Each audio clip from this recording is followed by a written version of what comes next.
Today's story is about a guy who bought a beach house with his own money, no co-signers, no parental help, no shortcuts.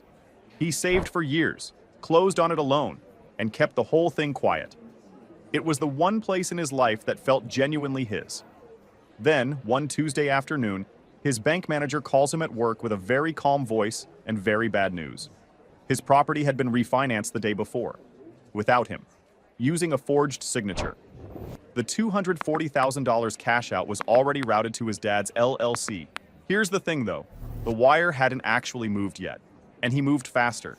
This is a masterclass in staying ice cold when everything around you is actively on fire. My parents refinanced my beach house was without my consent and told me to suck it up. I want to start with the beach house because it's the part that matters most to everything that comes after. I bought it 3 years ago after saving longer than that, and I want to be clear. It wasn't some trophy or a flex. It was a one-bedroom place with an older deck that needed work and a view I'd earned by not spending money on 100 other things. I made every decision on that property myself. I negotiated the price myself. I closed on it by myself, signed every page, and put it in my name only. I'd never once mentioned refinancing to my parents. Never discussed the mortgage balance with them. Never handed them a key or added them to any document connected to that address. That was intentional. My parents, I'll call them Diane and Clint, have spent most of my adult life treating my financial wins like they belong to everyone, and my objections like a character flaw they were working on correcting. Diane runs the social side, keeps her hands clean, and plays the role of the concerned mother when the room requires it.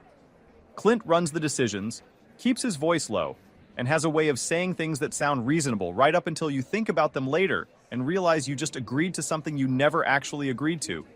I'd learned early on to keep the beach house out of their conversations. When I bought it, I said almost nothing. When they'd ask about it, I'd give short answers and change the subject. But about a year before all of this, they showed up unannounced with grocery bags, like they were doing me a favor. Diane walked through every room with her eyes going over everything in that specific way she has, not looking at what's there, but at what isn't hers yet.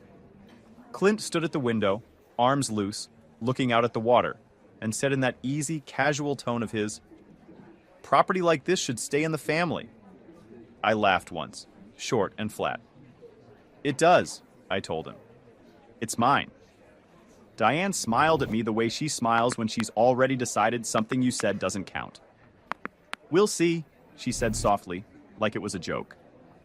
I thought about that moment a lot on the drive to the bank. The call came on a Tuesday, while I was in the middle of a spreadsheet that wasn't going anywhere.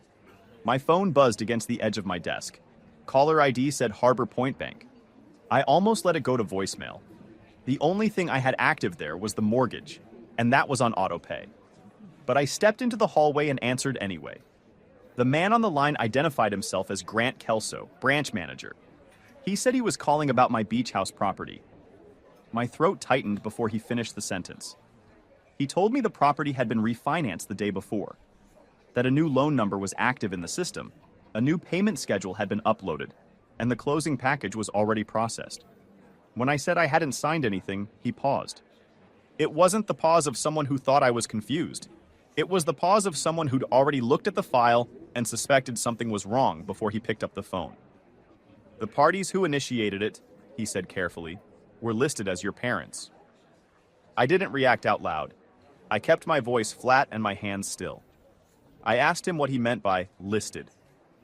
He explained that 2 individuals had presented documentation claiming they were acting on my behalf, identification, an authorization packet, the works. I told him they had no power of attorney, no written authorization, nothing from me in any form. He said he understood, and the way he said it made it clear he already believed me. He asked me to come in that day. I grabbed my bag and walked out without explaining myself to anyone. On the highway, my brain started doing what it always does when Clint and Diane get involved. It built a timeline. Unprompted visits, casual comments about the family and what should stay together. The way Diane's eyes moved through rooms when she thought nobody was paying attention. It all started feeling less like annoyance and more like planning. I parked at the bank and walked straight to the front desk with steady hands and a hollow feeling in my chest. Grant met me in the lobby.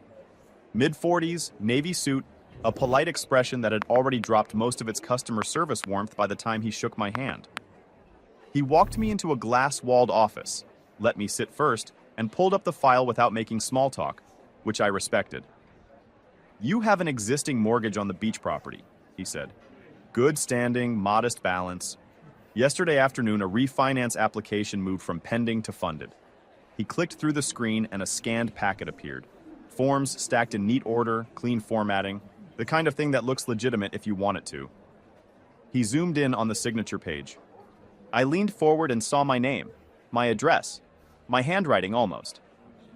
"That's forged," I said. His eyes moved to mine, then back to the screen. "I compared it to your signature card on file," he said quietly. "It doesn't match your pressure pattern."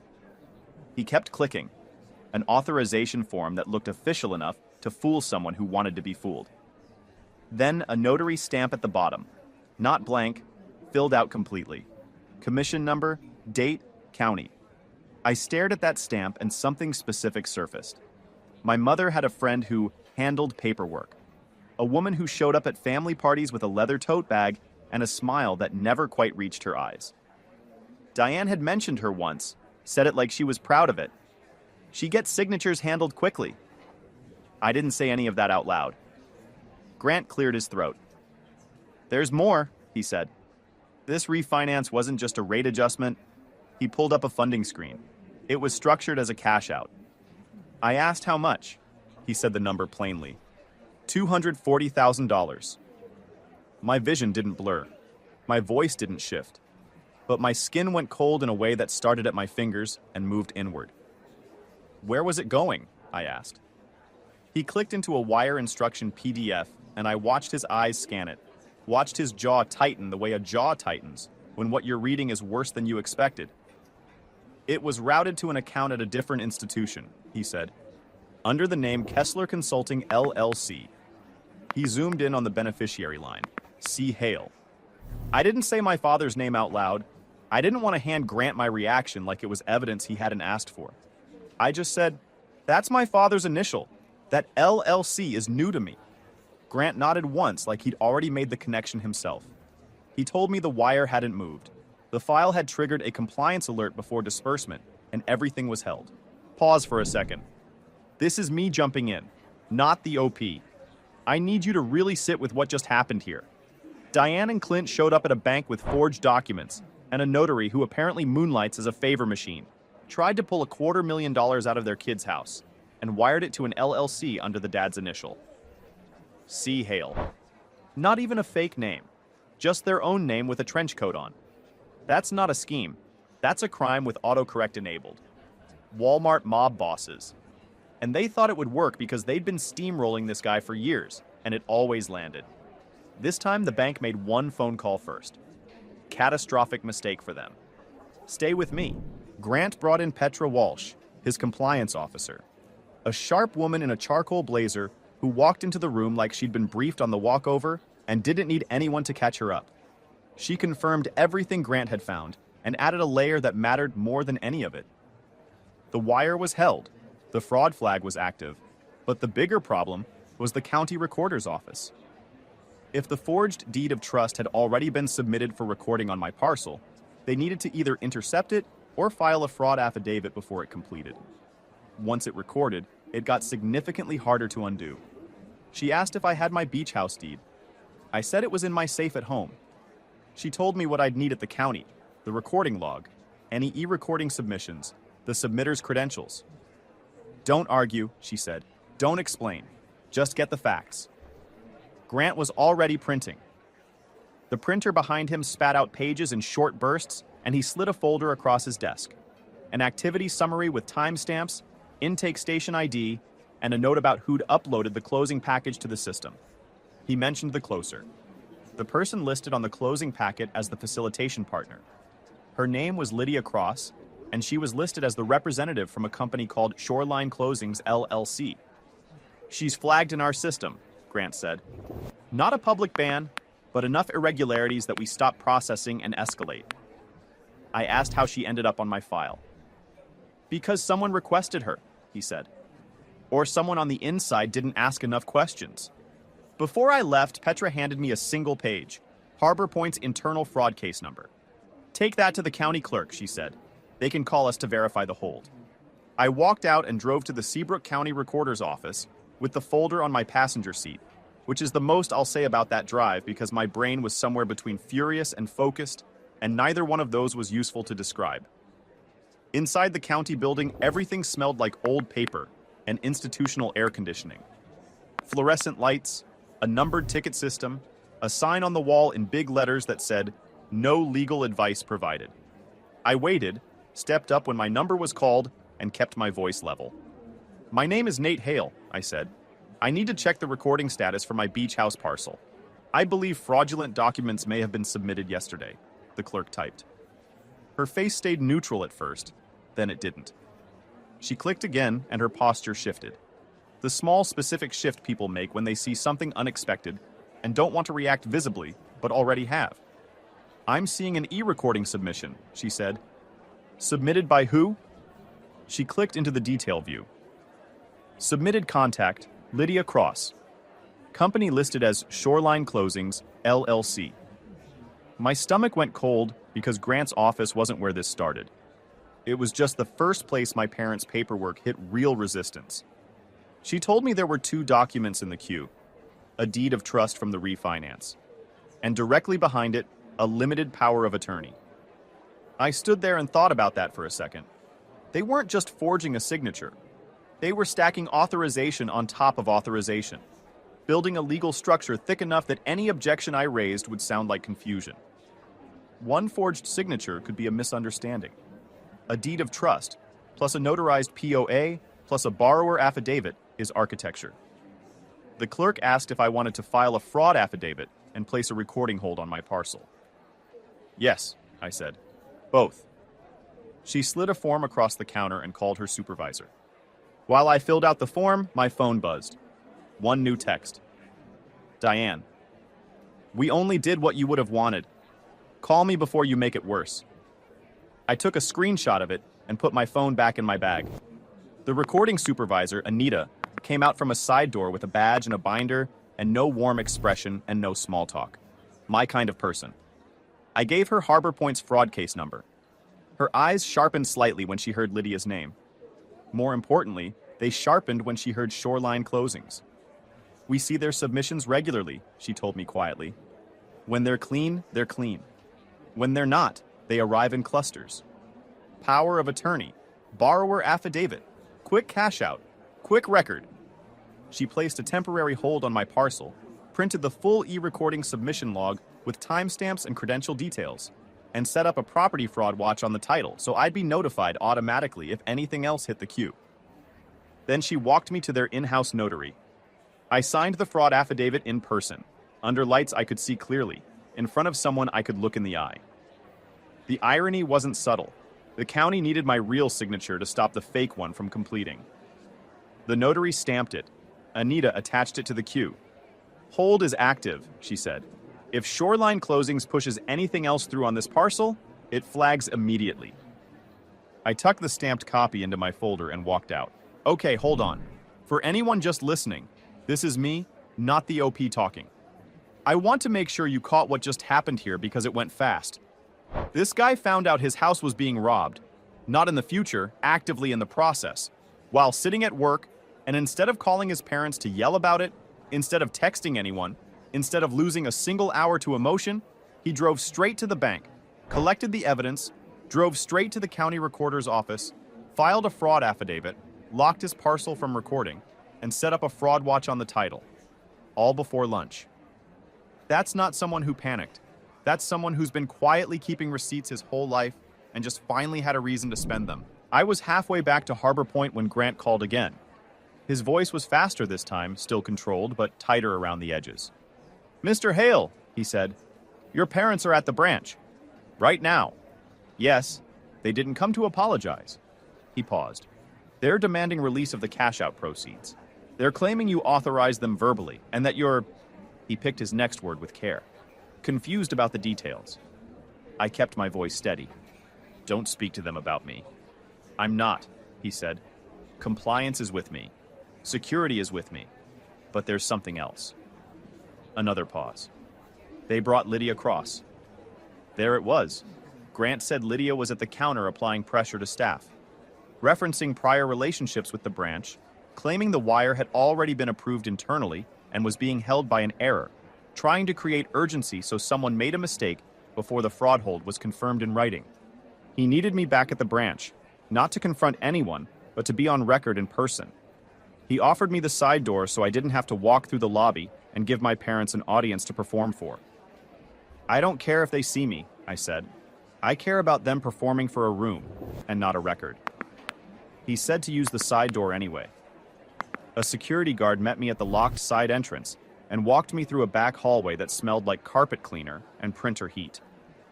Grant and Petra were in his office. I didn't need to ask how the front lobby looked.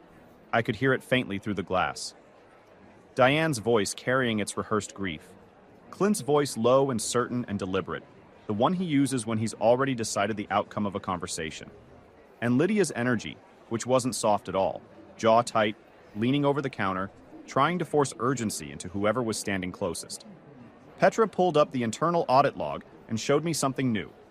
Someone had attempted to push the wire out that morning while I was at the county building. An internal override request submitted from a lobby desk station. The fraud hold caught it and denied it automatically. And behind that, an account profile change request. A mailing address update on my account, also submitted from inside the branch.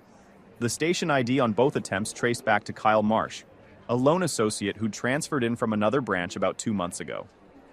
Bex, the security lead, had pulled the camera footage and scrubbed it to the timestamp. On the monitor, I could see Kyle at his station, then walking away toward the printer.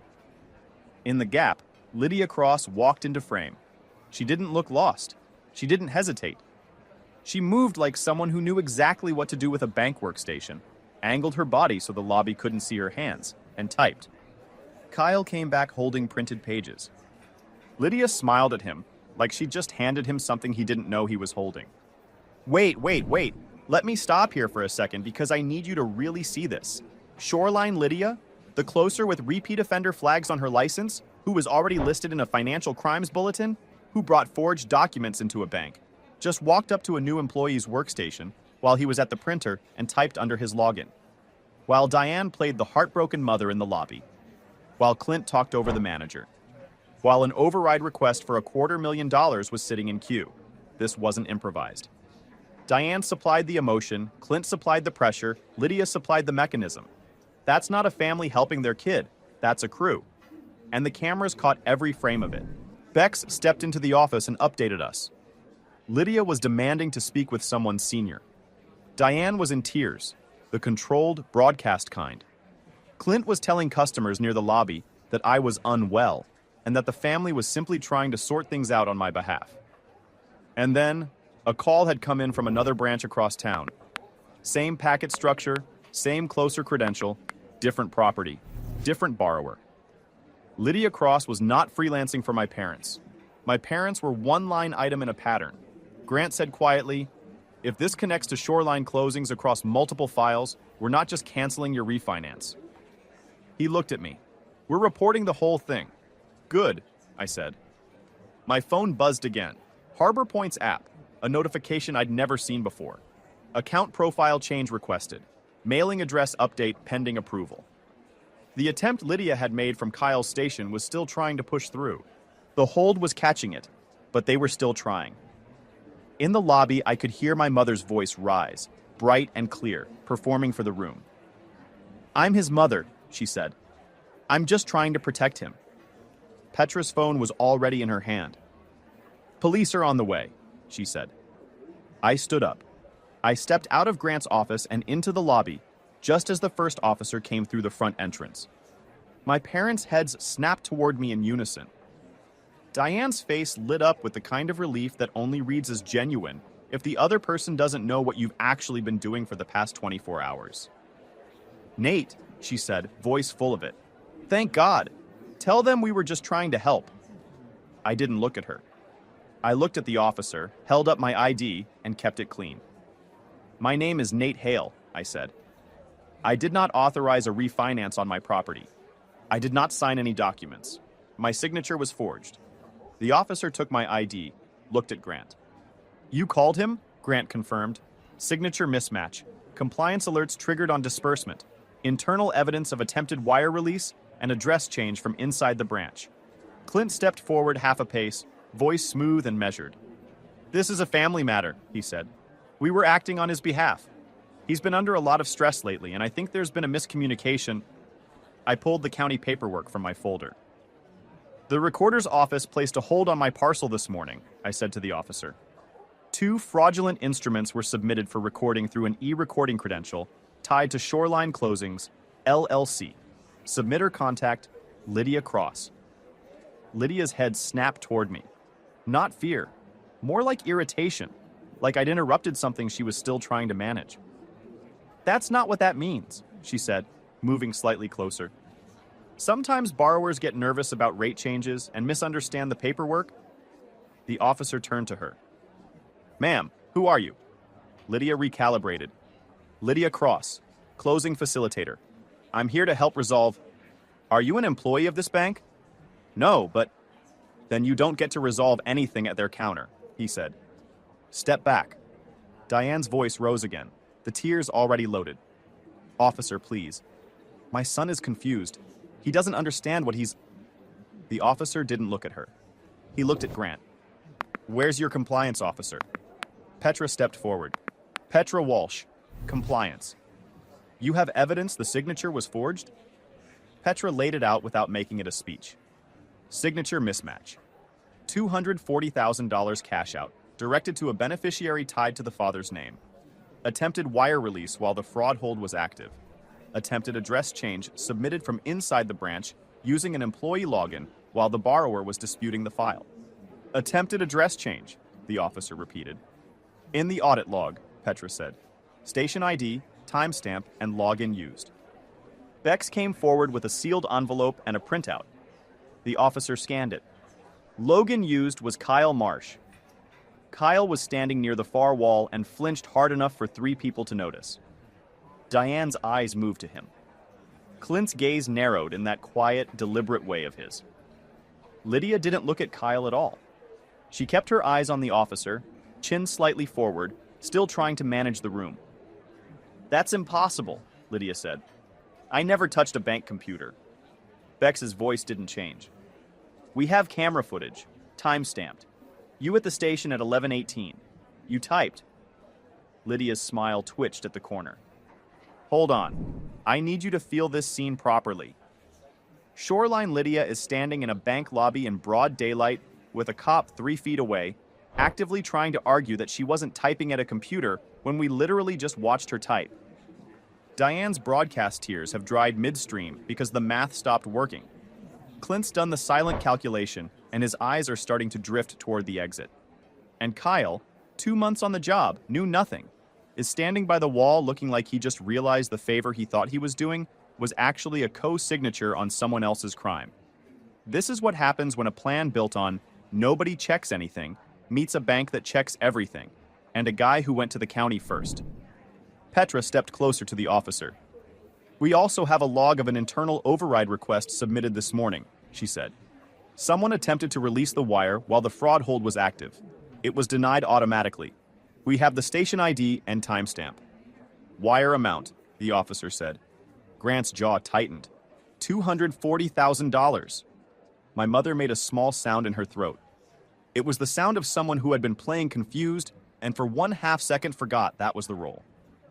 Clint's expression stayed controlled, but his eyes moved once toward the exit. The officer looked at me. Mr. Hale, did you authorize your parents to refinance your beach house? No. Did you authorize them to receive cash-out proceeds on your behalf? No. He nodded once, then turned back toward my parents and Lydia, and something in his tone shifted from customer service to this is now a case. He asked Lydia for identification. She produced it with a recovered smile. Diane jumped in helpfully. She's a professional. She's been doing this for years. The officer took Lydia's ID without responding to professional and spoke quietly into his radio. Bex returned from the side hallway. The second branch had called back. Same packet structure, same Shoreline Closings credential, different borrower, different property, same methodology. Lydia wasn't doing a one-off favor. She was running a pattern. Pattern, Petra said under her breath. The officer caught it. He looked at Lydia's ID one more time, then back up, voice unchanged. Miss Cross, are you aware that you're currently listed in a financial crimes bulletin? Lydia's smile froze. Diane's mouth opened slightly. Clint went completely still. I need you to stay right where you are, the officer said to Lydia, because the detective is on his way, and this file is about to become a much larger case than a closing packet. Detective Ray Voss arrived the way actual consequences arrive, quiet, fast, and without asking anyone's permission. He didn't raise his voice. He walked in with a notebook in one hand and his badge already out, eyes moving over the room in that way people do when they're already counting things. Detective Voss, financial crimes, he said to the officer, then to Petra. Lydia tried to reset. Detective, this is a misunderstanding. I think if we just... Voss didn't look at her yet. He looked at Grant. Who's the borrower? Grant gestured toward me. Voss looked at me, calm and even. Mr. Hale, did you sign any refinance documents? No. Did you authorize anyone to sign for you? No. One nod. He was checking boxes, not collecting emotion. He turned to Petra. Show me what you have. Petra didn't give him a speech. She handed him the folder. Audit log printouts, signature comparison, wire instructions, the override request, the address change attempt, Bex's time-stamped footage summary. He scanned the top page, then looked at Bex. You have footage of her at the workstation? Time-stamped. Clear, she typed. Lydia's jaw tightened. I leaned over. I was pointing something out. Voss finally looked at her. His eyes were flat in a way that isn't angry and isn't warm and is somehow worse than either. What is your role in this refinance? I'm the closer, she said, still too smooth. I facilitate signatures and routing. And the e-recording submissions, Voss said, were sent through your company credential. That's standard procedure. It is, Voss said, which means it's completely traceable. Diane tried. Detective, my son is under a lot of pressure. He sometimes doesn't understand. Voss cut her off without looking at her. Ma'am, he said, still reading the file, I'm not taking medical opinions from family members while I'm reviewing a fraud case. Diane went quiet. Clint's voice came out low and controlled. This is harassment. We are his parents. We were acting in his best interest. Your interest, I said. Clint's eyes moved to me and stayed there. Voss didn't blink. He looked at Grant. Cash out amount? $240,000. Beneficiary on the wire? Grant said it cleanly. Kessler Consulting, LLC. Beneficiary line shows C. Hale. Clint's composure cracked just slightly at the edges. That's my business account, he said. We were going to hold it for him until he... Voss held up one hand. Not aggressive, just final. You're going to stop talking, he said. You'll have the opportunity to explain all of that later. Clint's mouth closed. Voss turned to me. Mr. Hale, do you want to pursue charges? Yes, I said. My voice was steady. I want the refinance canceled, my parcel protected, and a formal investigation opened. Good, he said. Because this is not a civil disagreement. This is attempted mortgage fraud with a planned diversion of funds. Attempted, Lydia said quietly, like the word was something she could hold on to. Voss didn't bother arguing with her. Attempted is still criminal, he said. Then he moved. He asked Grant for the station ID log. Asked Petra for the fraud case number. Asked Bex to certify and preserve the footage with a chain of custody. Then he called for Kyle. Kyle stepped forward from the wall looking pale, eyes darting toward my parents like he was looking for permission to speak. Were you pressured? Voss asked. Kyle swallowed. His eyes moved to Lydia for half a second, then away. She kept saying the wire had to release today, he said. She said she'd worked with the branch before. She said she knew people in management.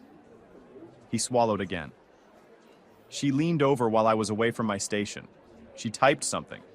I thought she was just pulling up the file. She typed under your login, Voss said. Yeah, Kyle said. Small. Honest. Voss looked at Lydia.